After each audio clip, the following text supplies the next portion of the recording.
The following program is produced in association with KCET Los Angeles and is being broadcast statewide on California Public Television.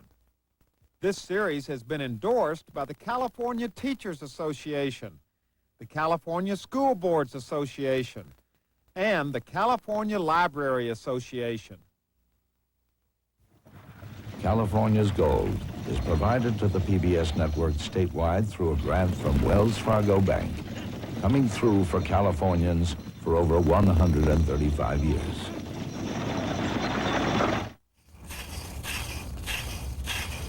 Hi, I'm Huell Howser, and right now I'm doing a little bit of raking out here in my yard. I love working in my yard. In fact, I'm having so much fun that before the day is over, I'll probably end up doing some fertilizing and some watering. But to be completely honest with you, this is not just my yard. It's also your yard. In fact, this yard belongs to everybody who lives in California.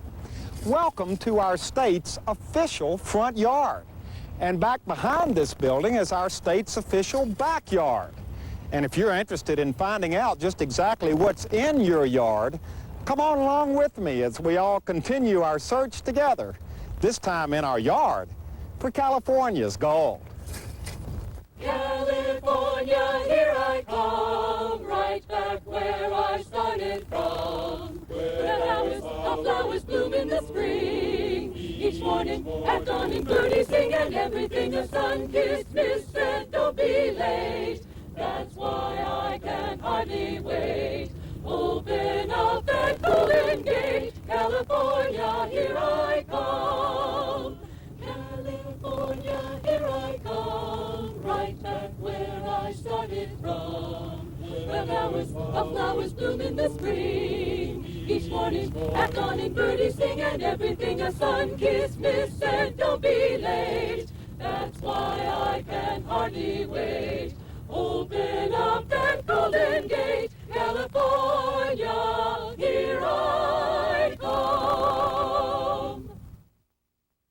It all started off pretty bare bones.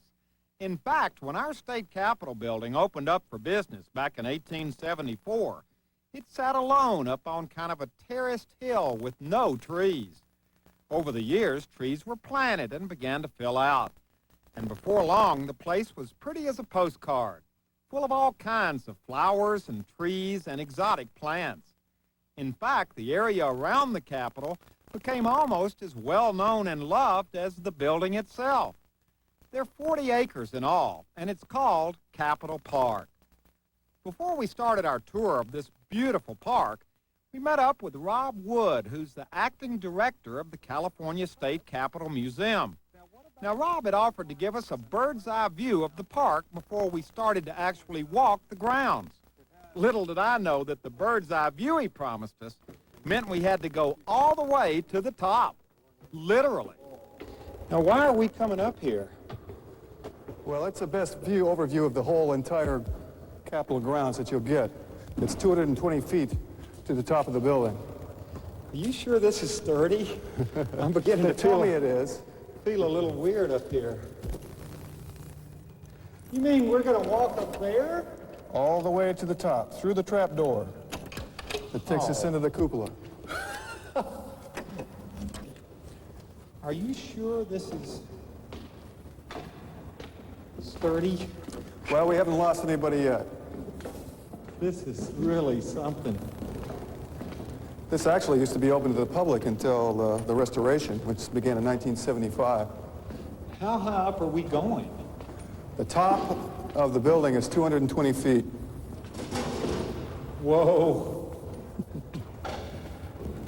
Here we go. Watch your head here. We're coming up the trap door that opens up into the cupola. The trap door of the state capitol. Whoa. There really is a trap door. Oh, wow. Whoa. Now, is this the tallest place in Sacramento? Are we as high up as you can get in Sacramento? Well, we were once. Up until the 1960s, this was the tallest building in Sacramento. Uh-huh. But it's no longer. Well, it may not be the tallest, but it's the windiest. Is it always like that up here? Quite often. It can be just barely breezing down below and quite a gale up here in the cupola.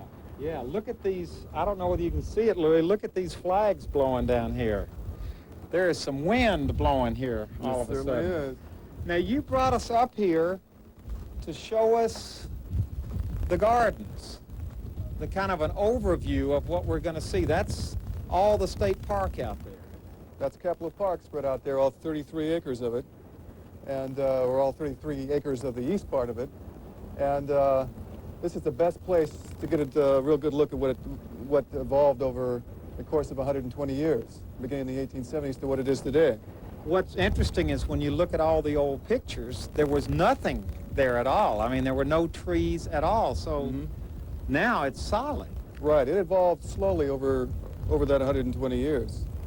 Well, after we had gotten the overview of Capitol Park, it was time to ham it up just a little bit before we climb back down to begin the actual park tour. Good morning. Good morning, Huell. How are you doing? I'm fine. Are you ready for a walk this beautiful morning? I am ready to see my Our front yard. Our front and backyard. front and backyards. I hope you ate a good breakfast. I had a... And why, well fortified, why do you say that? because we're going to take a long walk. Okay, that's right. We got 40 acres here, don't We we? have 40 acres to see. And even more when you crisscross back and forth to see everything. Well, as it turned out, we were really lucky because our tour guide was Dodie Wheaton, and we hit it off from the start. Dodie's been a docent at the Capitol for years, and her special love is Capitol Park. Now here we are out in the very front. This is officially the front of the Capitol This is building. the front. This is the west side, the west steps, the main entrance. And you are starting our tour here. Why? Because this is the oldest part of the park. The deodar cedars, which are a true cedar, and the Italian stone pines are part of the original plantings from January of 1872. So these trees have been here 120 years. Yes, before the building was completed.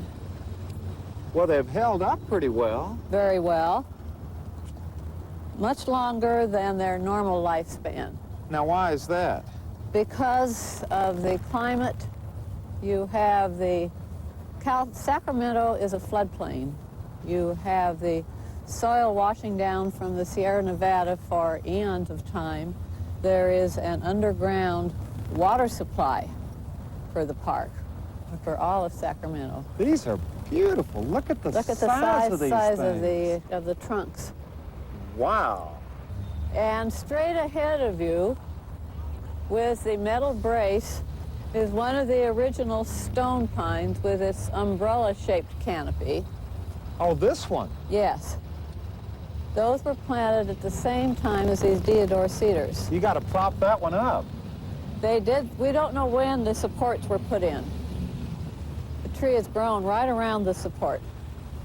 Now, this is kind of a little mini park right out here, right out in front. And in the springtime, this whole area will be filled with school kids eating their lunches. Now Before it's- and after their tours of the building. Now it's just filled with constituents going in to complain. Right. Oh, we get lots of those all year long. Now, that's a huge tree. What is that one? That's an Oricaria bidwilli, native to Australia, and it's rather sparse right now because of the freeze we had 2 years ago in December. Now, what is a tree native to Australia doing on the grounds of the California State Capitol? The late 19th century, people wanted to go as far afield as they possibly could to get exotic specimens. Today, with travel as quickly and easily as it is, we don't think of these things as exotic. The east side of the park, we have quite a few eucalyptus, which are also native to Australia. And some of the things that they went abroad for, if they had only known, they could have gotten here in California, but it wouldn't have been nearly as exciting. So the whole idea was, look, we got a tree all the way from Australia right here on our Capitol And grounds. the trees were transported in Wardian cases like an enormous greenhouse with a tree keeper by boat.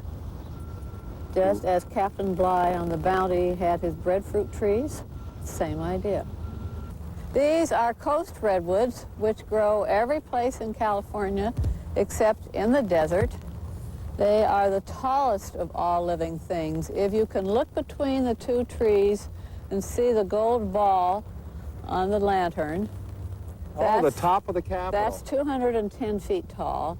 These trees have been measured at over 365 feet. They will grow 5 to 7 feet a year. So these are continuing to grow. These are going to end up being taller than the Capitol. Yes. And this is where your redwood comes from, and much of the original construction of the Capitol was redwood from trees just like this. Now, I just realized we're standing on the grass. Yes. Is that okay? Yes. It's a public park. It's for anybody to use who wants to. So we don't come have to here. stay on the sidewalk? We don't have to stay off the grass. You didn't see any signs, did you? No. I just wanted to make sure this No. would be a heck of a place to break a law. No. The only thing you would break the law is if you were actually picking fruit or picking flowers or taking limbs from the trees. There is a law against that in order to preserve the trees. And now we're going into the forest. Yes. And you are standing under a fossil. What?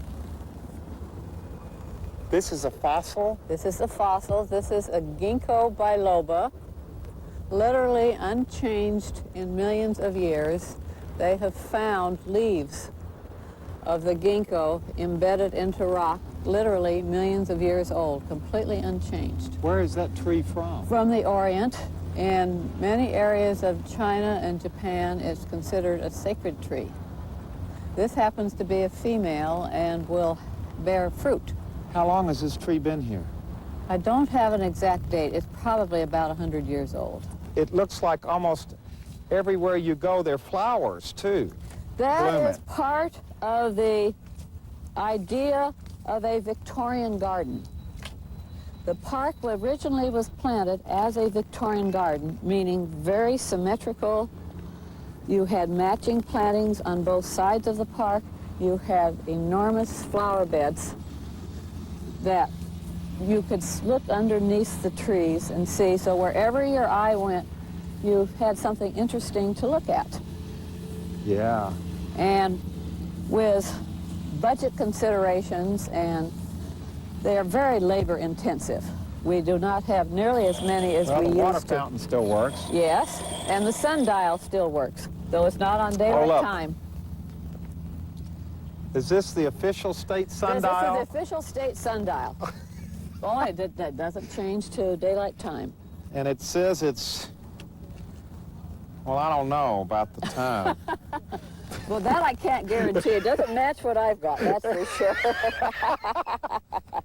But it says the shadow is creeping and creeping, obviously. And look at this. This is a... What? Typically Victorian, very formal, very stiff. I call them pot roast yews. They're planted to be bound in a strict, very formal shape like this. If you go to Europe, you see these in many of your older gardens there. So this was kind of part of the original layout, too, something Yes. like this. Late 19th century. And there are pictures of people dating back the turn of the century walking through here up to the Capitol in their long, formal, to us, formal gowns with their high-necked blouses and their long sleeves.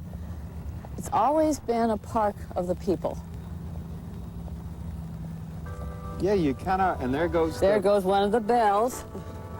So you got plenty, you always know what time it is You always around. know, always know. What a nice view here. Isn't that a looking down wonderful here. vista?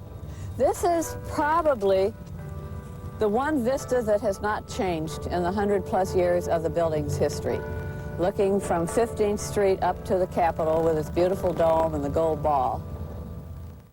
Now here comes a guy jogging right down the middle of the park. I'm going to try and stop him for just a minute. Is this a regular thing you do Regular thing I do every day through the every park? day. every day around the park and once or twice through. What do you like so much about this park? Gosh, there's trees, it's open, it's big, it's about a mile square. Uh-huh. There's people around it, you know, it's nice. Well, you're in pretty good shape. I don't know, I'm carrying around more than I need to right now. You don't mind if I stop, do you? No, not at all. Nice to have met you. Good luck to you. Here he goes. Now, here are three ladies sitting out here enjoying their lunch in the Capitol Park. Do you come out here a lot? You bet. We love it. Now, when you say you love it, what is it that's so special about this park? We were just talking about that when we came out here, that it's just big and open and green, and there's lots of sun coming through, and it feels comfortable and serene. Mm-hmm. Now, do you feel like it's yours because, you know, I kind of feel like this is my front yard, my backyard. I'm a taxpayer. This is mine.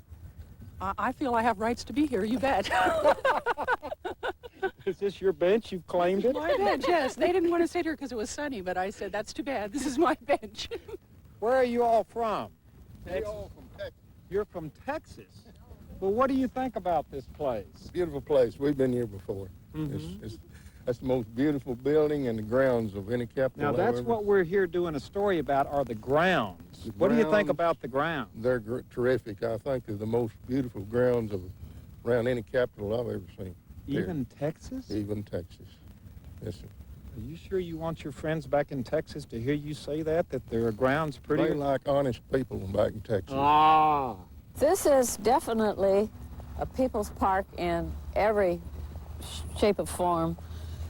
The benches, especially around Memorial Grove, are the parks for the senior citizens that live around here. You'll see the same people in the same place with their little dogs, and you'll hear them say, I'll meet you here tomorrow, or I'm going to be doing something tomorrow, I'll meet you the next day.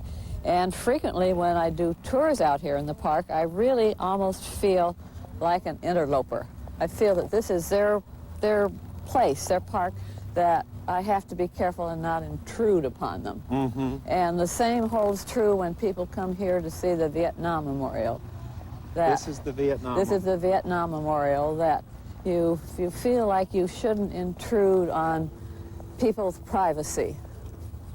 This has such a meaning, different types of meanings for so many, many people. You have the very young people who don't understand. You have the people who went through Vietnam War, the Korean War, even World War II veterans that come back, and it brings back all the memories, whether they are good or bad, whether the memories are wanted or not wanted. It's become, I think, much more of a symbol than anybody really imagined that it would for all wars, not just the Vietnam War. So this is a very special place on the ground. It's become a very, very special place. Now, this is our formal rose garden. This is the formal. I call it the formal rose garden because I have roses planted everywhere, formal and informal. Now, is there any method to this Yes. garden? Well, they have varieties grouped together, and it's a wonderful place if you have read an ad and you think, well, I might like to grow that. And you can go and see how the form of the rose, whether it has an odor, how large it gets, whether it fades in the sun. Mmm. Isn't that wonderful? Yeah. This has got to be a favorite place for people It to is. wander around, Many too. of the people come because they are home gardeners. They want to come and see the roses. And they'll say, oh, I have that, or I tried that species and it didn't do very well, so I took it out. Or I would like to just see what a mass of roses looks like. This is where the mansion was built to be used for the official state governor's mansion. Right here? Right here, in this area of the park.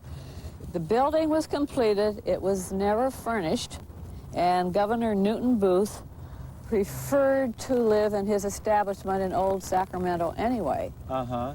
So he lived there, and the mansion became the state printing plant until the 1920s. It was added onto and modified, and even part of the state fair was held here.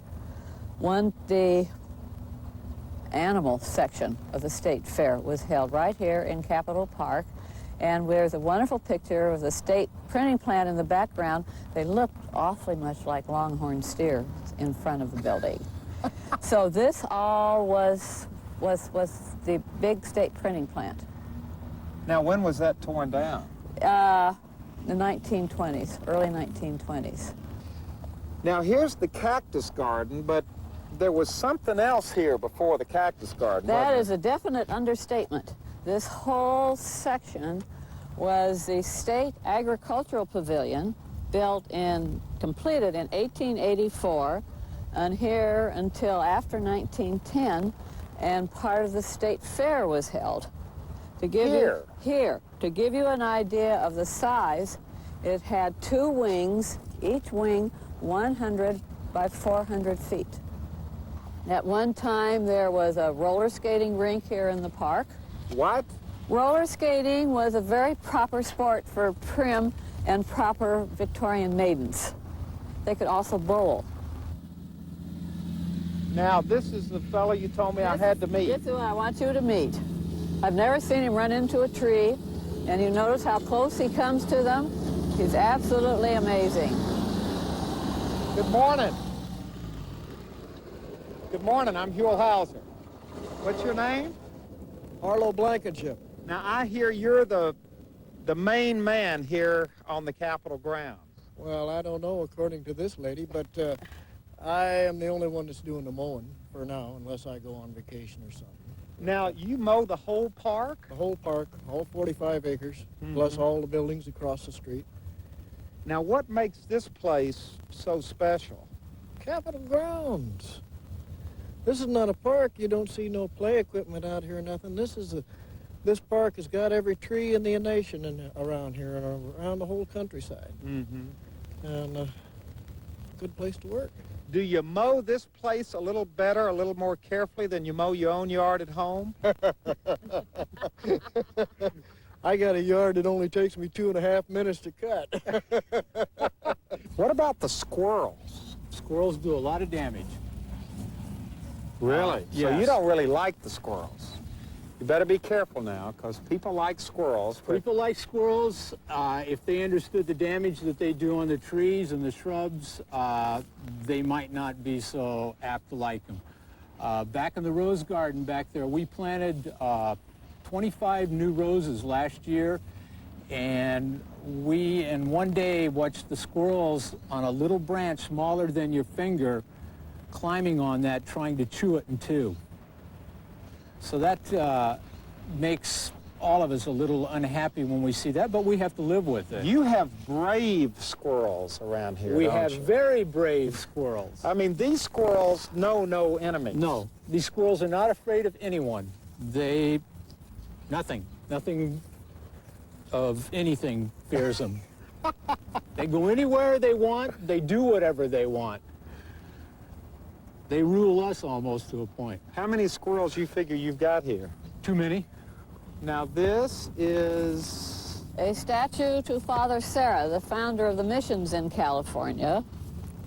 And wait a minute, we're stepping through some we've got a water leaky here. pipe. You must have a leaky pipe. You mean there's a leaky pipe on the state capitol We grounds? better report that right away. Goodness. Somebody's probably already reported it. Uh-huh. Well, now, what's the story on the statue here? Because that's a beauty. Isn't that lovely? 4th grade in California is the study of California history, which of course includes all the missions. And this is one of the few items in the building or in the parks that children can climb on, over, around. They can walk along and actually step right on the relief map of the missions and see where they all were. The relief map of the mountains, which gives them a feel for geography also. Oh, there it is.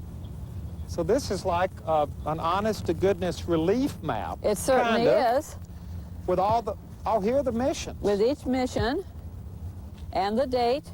Boy, this is nice. This is a beauty. And here's the valley.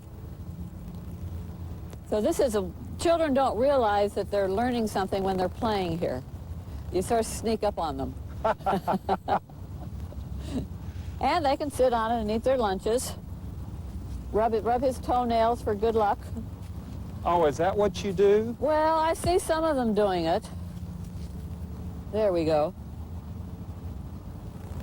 A lot of people have done it. They certainly have.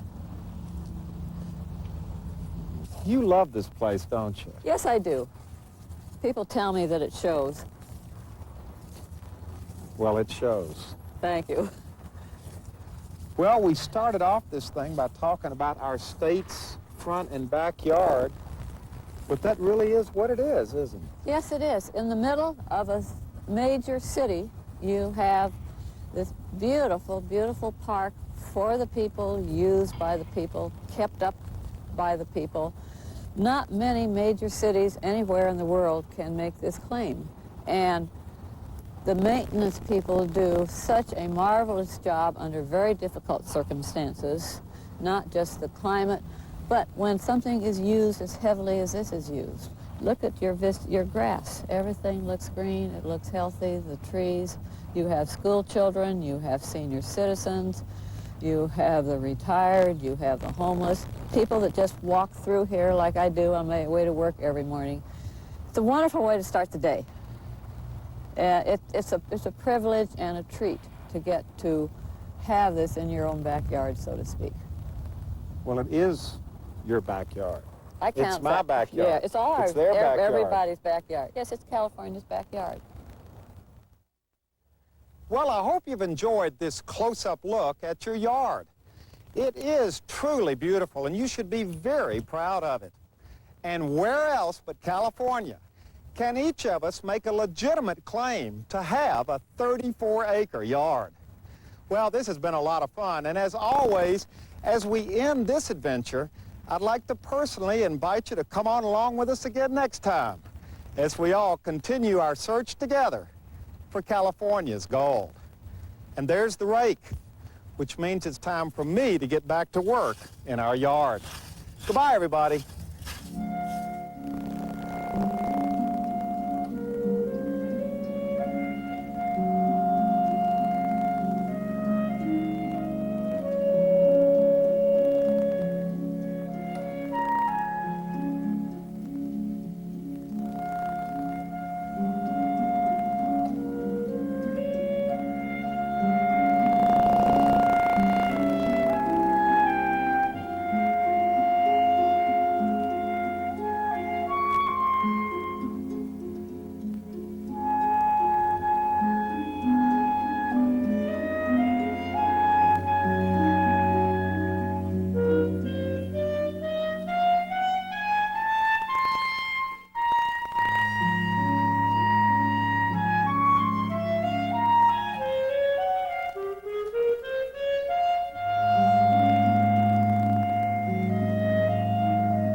California's gold is provided to the PBS network statewide through a grant from Wells Fargo Bank, coming through for Californians for over 135 years. Spontaneous Healing, Sunday at 6 on KPBS. From San Diego State University, celebrating a century of learning, this is KPBS San Diego.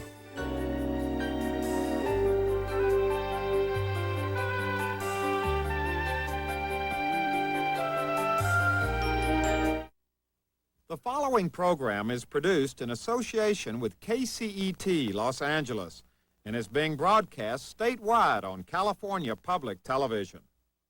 This series has been endorsed by the California Teachers Association, the California School Boards Association, and the California Library Association.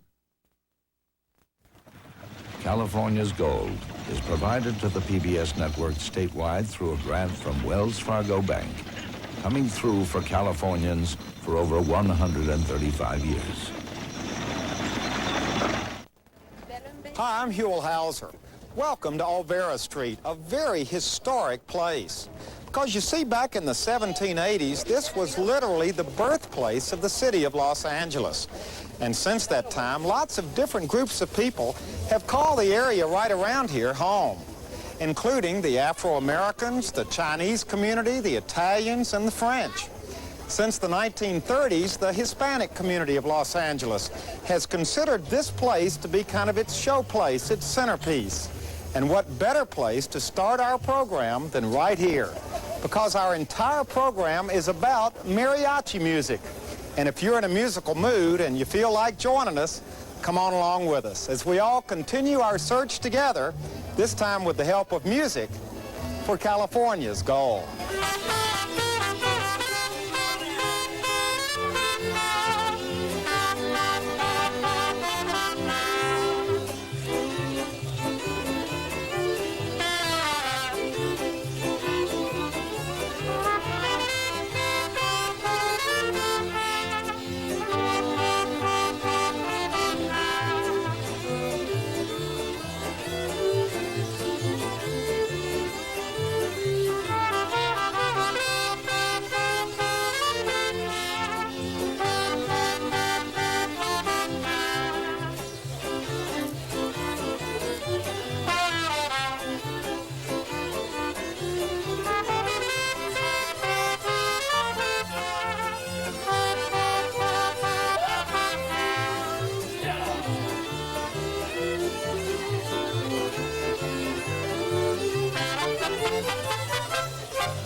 It's known as the music of the people, and supposedly it started in the state of Jalisco in the west central part of Mexico back in the mid-1800s.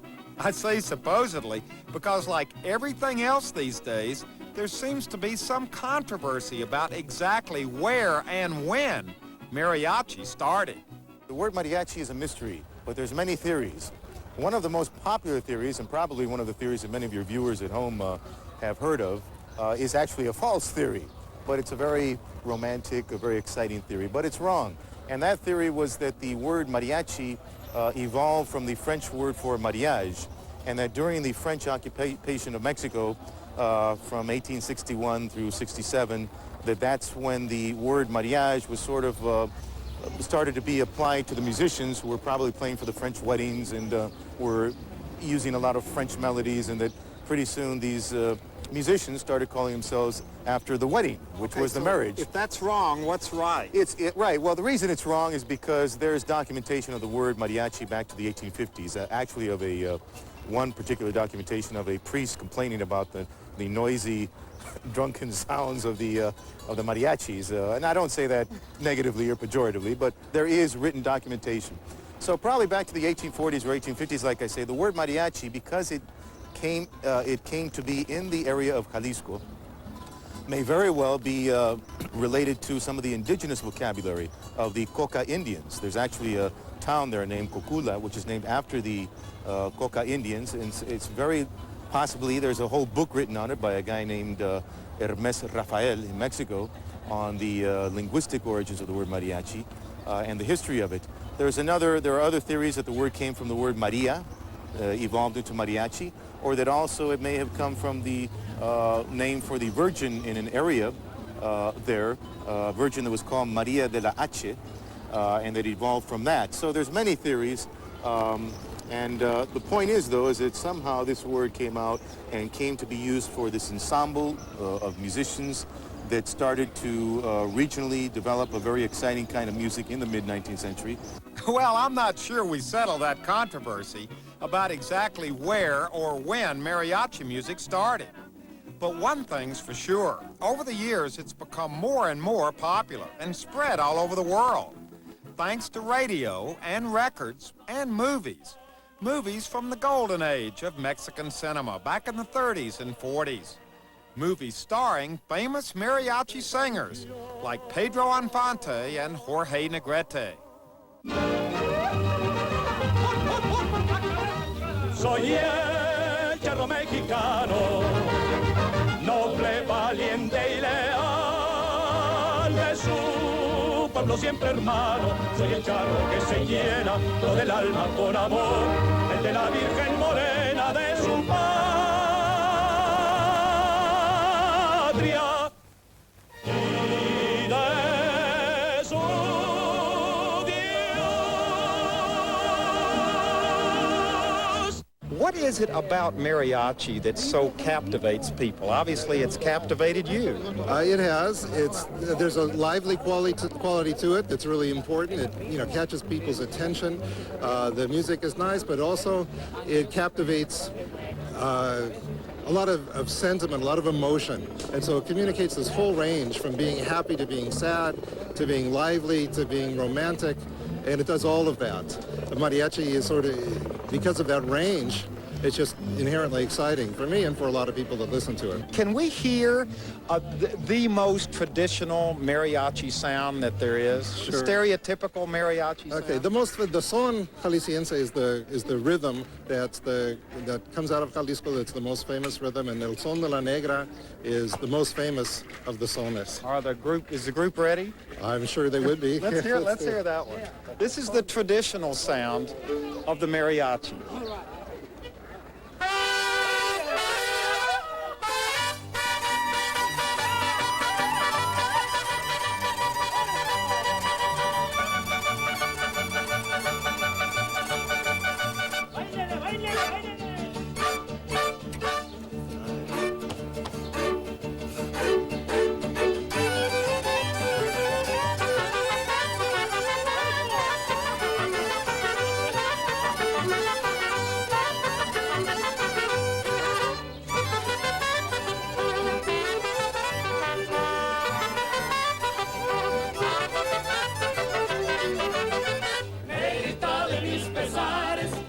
papel volando, negrita de mis pesares, humos de papel volando y a todos diles que sí, pero no les digas cuando ya sí me dijiste a mí, por eso vivo penando.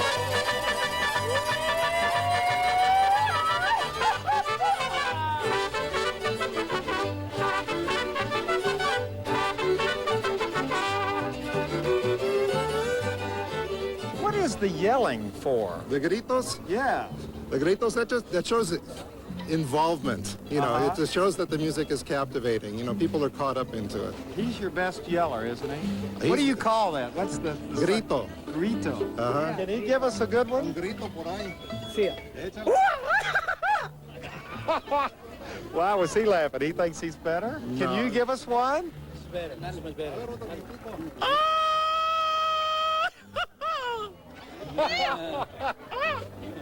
Very we should have a grito contest here in the audience. No, but that's a real part of the music, isn't it? It is, and you know, you see it in different contexts. Even, you know, audience will do that. It's sort of a sign that the music is right. It's aesthetic involvement. They're captivated and caught in the moment.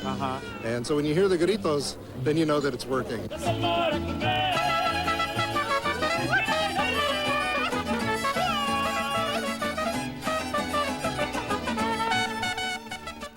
Now, technically speaking, to be a mariachi group, you have to have certain instruments, right? That's correct. Could you go through the group with us and explain to us, in not too technical a way, exactly what all of this is? Okay, sure. The modern mariachi has four basic instruments that are the components: the vihuela, guitarrón, trumpet, and violin. Okay, the guitarrón and the vihuela are instruments that are indigenous to Mexico. They're sort of coming out of the Spanish missionary influence, the mixture of the Indian and the Spanish, the whole process of mestization in Mexico. And in different parts of Mexico, different instruments developed. So this is the foundation, the rhythm section of the mariachi. This which is the vihuela. Vihuela. Vihuela, right. It has 5 strings. And the way the tuning is, it's like a guitar, but the tuning is a little bit inverted. And the instrument is designed to have a fast decay. Could he play just to let us hear the sound of the strings, or some? Just a little, yeah, just. And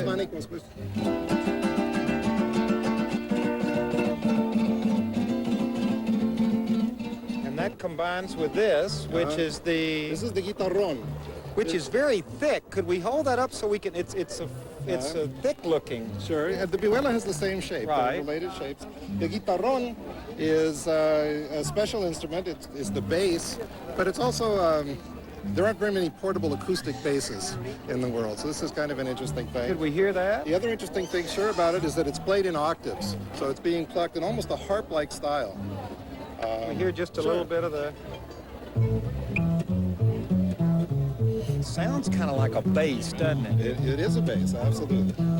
Especially when he plays rock and roll bass lines on it. It sounds a lot like a rock and roll Now, bass. here are our old friends back here. This is the distinctive sound here. Right. The trumpets are actually, in modern mariachi, a fairly late addition, coming fixed maybe in the 1920s and 1930s. Really? That's right. So the early groups didn't even have the trumpets? No, the earliest mariachis were probably harp, quinta, which is sort of like the vihuela, and violins. Could we hear just a few seconds of trumpets? We Sure. kind of know what they sound like, but it'd be fun to hear them.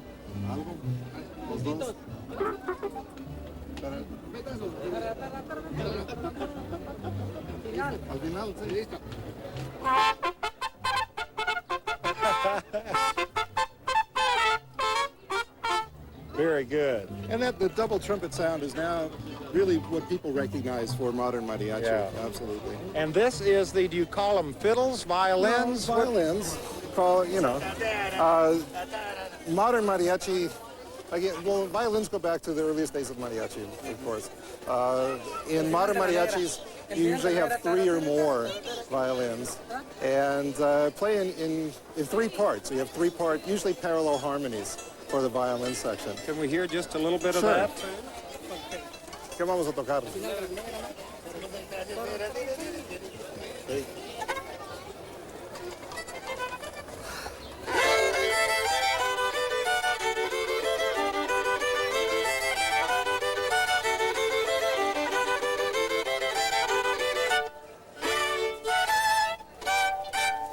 Very good.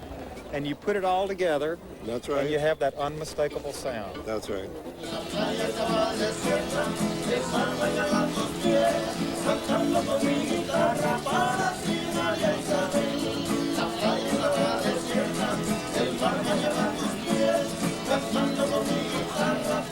Now, I'm curious as to how popular the music is as part of the ambiance of your restaurant and Olvera Street and all of that.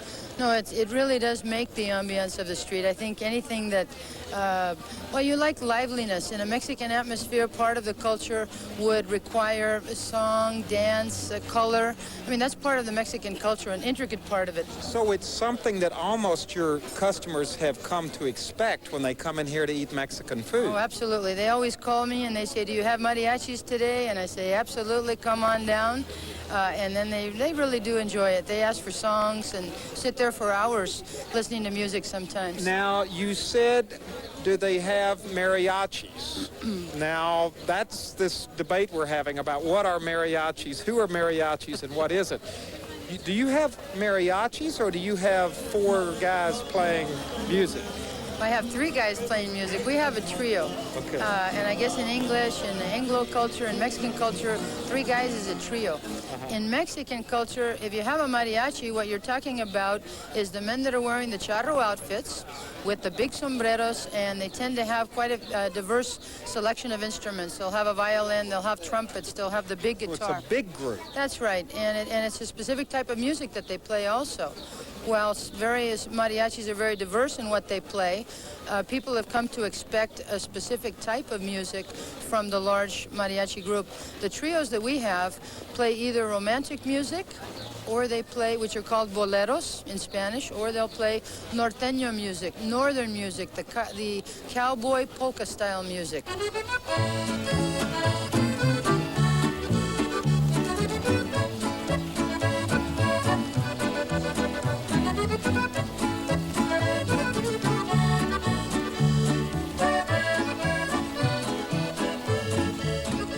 Now, Vivian has brought us over here to the corner of 1st and Boyle Street in East LA, because this is kind of the place on a Saturday afternoon especially where things kind of happen as far as mariachis are concerned. That's right. Everybody's out looking for a job, looking to perform and make somebody's night a happy one. So what's the deal here? The mariachi groups come over here and just kind of wait?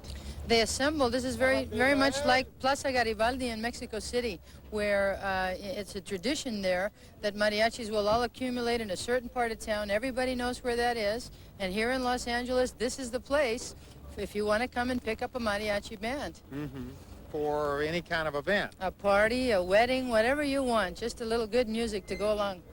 So do you wheel and deal? Is that the... You're going to negotiate. That's right, absolutely. Well, let's start negotiating and see what we can come up with. See who's out here tonight. Yeah. Well, there's a whole group over there. Think we ought to walk over They're there? ready. Let's walk over here and see what we've got. They're excited. Now, is this all one group, do you think? It looks like it. Hello. Buenas tardes. El señor Huell Howser tiene su propio programa. Is there someone I can talk with about... you speak English? No. No English? No English. No English? Nada. Estamos bien fregados. Well, you're going to have to negotiate this then. Bueno, ¿ustedes tienen su propio grupo de mariachi? I asked him if he had his own mariachi group. Uh-huh. ¿Sí? This is the group here. ¿Cuántos son? 7 players altogether. Now, is work, are they waiting for someone to come by? Is that the deal? ¿Esperando un cliente? Sí, siempre caiga los sábados? Regularly, they pick up work every Saturday, they said, right here. So they're here every Saturday. But how could I negotiate with them if I don't speak Spanish and they don't speak English? ¿Cómo puede negociar el precio con ustedes si él no habla español, dice? ¿Y ustedes no hablan? Bueno, normalmente los clientes son latinos. Normally the customers are all Latinos, so that's not a problem. But I'm in big trouble then, aren't I? Tiene problemas él, dice, para negociar. Sí. Yes. How does this ever work? ¿Cómo puede contratarles si quiere? You just show them the money and they'll be there. See, you got a business card here that he just handed you. So what I do, I go to every single one, negotiate the best deal, and take it from there. You're going to go to every single mariachi group and negotiate? Right. It's just the best way to do it. Well, good luck. Okay. I hope you find a group. Oh, we will. Gosh, Thanks. he doesn't know what he's got ahead of him. There's a lot of mariachi groups around here. Good luck. How would I know how good they were if I didn't hear them play before I hired them? No, you wouldn't be able to tell. You just have to take your chances. That's part of this arrangement. You hire them, and if they're good, well, you'll have them back another time, and if they're not, then you wouldn't. Does anyone ever ask them to audition? No, he says that's not part of the arrangement. No se usa eso aquí a dar audiciones. Says we don't use the auditioning here. Really? So you're still in high school? Yeah. Wow, how did you get started in mariachi? My parents, my family. Mm-hmm. Are they here today? It's my dad. Oh, this is your father? Yeah. Wow, so you've been exposed to mariachi music since you were just a little boy? Yeah. Aquí entre todos aquí nosotros aquí. He says he learned by everybody. They all taught him how to be a mariachi here. So the group kind of adopted him early on. That's what it sounds like. He says they have a strong community. It's a unified community here. Everybody supports the other one here. Una familia aquí. A family. A family of mariachi. That's right.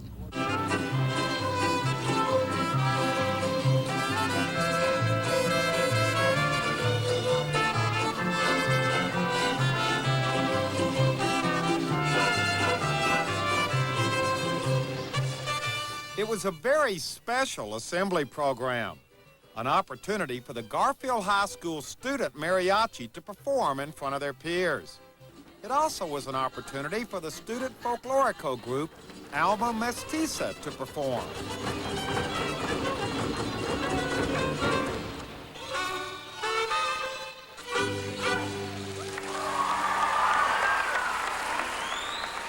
Now all this took place in the first half of the program. Then the pros arrived. Mariachi Los Camperos, to be exact. A group known and respected around the world. Founded and directed by Nati Cano, Los Camperos puts on quite a show. Torito que traigo,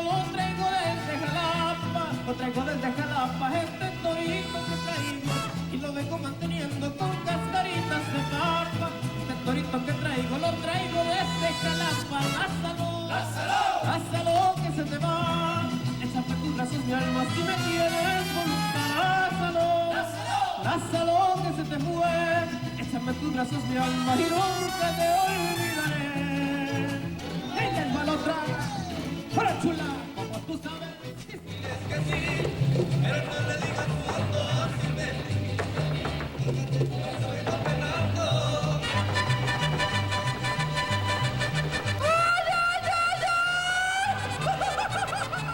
Now the program ended on even a higher note, as the student mariachis joined with the pros on stage for the grand finale.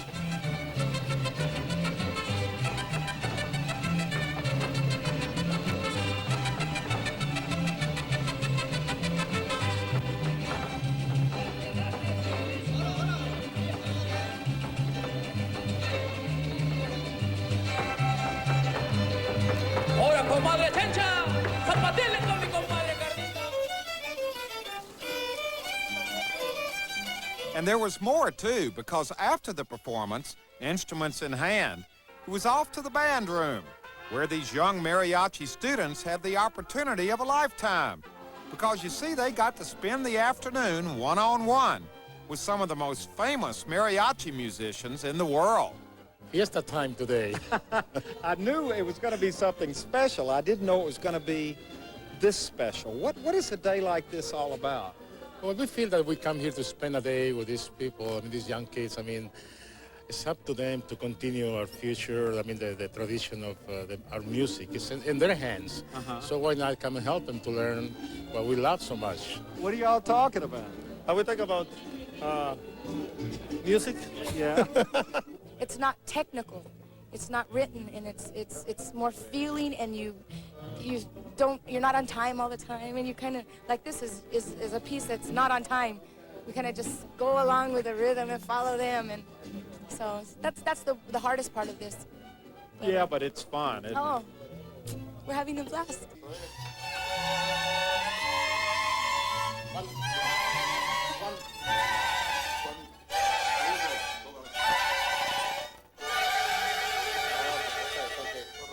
We look at them, how good they are, and all the new experiences they have. And by their experiences, we learn too at the same time. Now, what kind of things would you learn from just hanging out with them for the day? No, the techniques that they use, and it's fun, you know, you get to know them, so that way, like, it's like a big organization, you know, the mariachi. And the new ones come in, and the old ones show you what they know. So then you go up to their level, and then you show the younger people. So it just keeps on going and going. Do your friends appreciate mariachi the same way you do? Some people at the beginning make fun of mariachi, but once they see you performing and they hear how good you are, they applaud and they stand up, and they're proud for you. Now, how did you get interested in mariachi? Have you always loved the music? No, I never even liked it at all until once, like... What do you mean you never even liked it at all? I didn't. I mean, once I went to Guadalajara and I saw this big group, you know, a big group with these funny-looking trajes and everything. It's like, and I thought and I looked, I go, I told my dad and my mom, I go, what is that, you know? I was making fun of the guys because the pants were tight. You know, they were tight. And I would look at them and I would laugh. But then after I heard the music, I heard the style, and it was different. And, like, I liked it, you know. I go, well, this is Mexican style. This is the culture, you know. It's my culture, and I want to play it. So since then, I just really started playing violin about a year ago. And I really started playing mariachi about a year ago, too. And now I'm in Garfield Mariachi, and I love it. It's my life now. I was genuinely impressed by how impressed your students were with this group today, and how they respected them, and how they listened to them, and how they learned from them. I'm glad that came across because the first thing we want to do is engender that respect for the tradition, respect for those carriers that Mr. Cano here has carried on, started in spite of tremendous difficulties, and he's kind of made a highway for us, whereas before it was a dirt path or even less, and he forged that path, and so they have a lot of respect for that, and they've got to if they really want to carry on the tradition. Without that respect, they're not going to carry it on. It's going to be something for fun, and then they're going to pass on. It's been a good day all around. It's been, I told you, fiesta time. Yeah, he said fiesta time. Did you feel that way? Did you feel that? Okay, that's what it is. Isn't that what mariachi is? That's what it's all about. Like it says, we learn from just listening to other players. We pick it up, and somebody's singing, we start singing. So that becomes a way of life. This is our life, the mariachi. Yeah. That's what it's all about. I agree. That's 100%. If this doesn't do it for you, you're pretty far gone.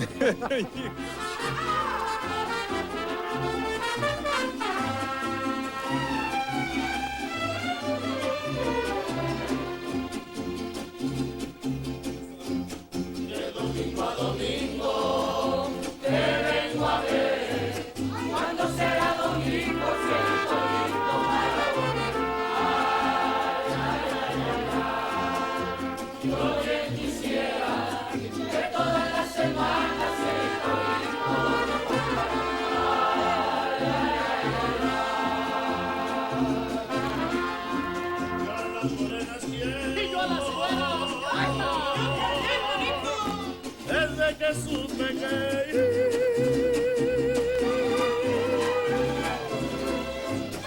morir es la Virgen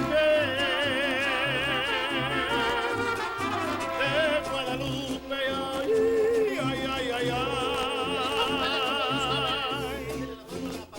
Es bien sabido que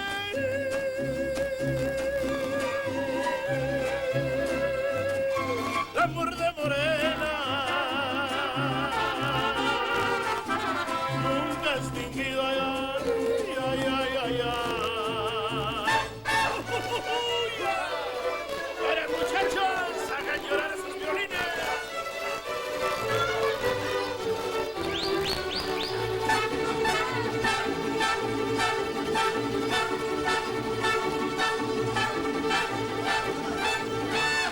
Saca tu montaquito, celito lindo, velo sacando. Que si tú tienes miedo, celito lindo, yo estoy andando. Saca tu montaquito, celito lindo, velo sacando. Que si tú tienes miedo, celito lindo, yo estoy andando. Ajá, ajá, ajá, que risa me da. Que mere, su tirada falsedad. Ajá, ajá, ajá, que risa me da. Que mere, su tirada falsedad.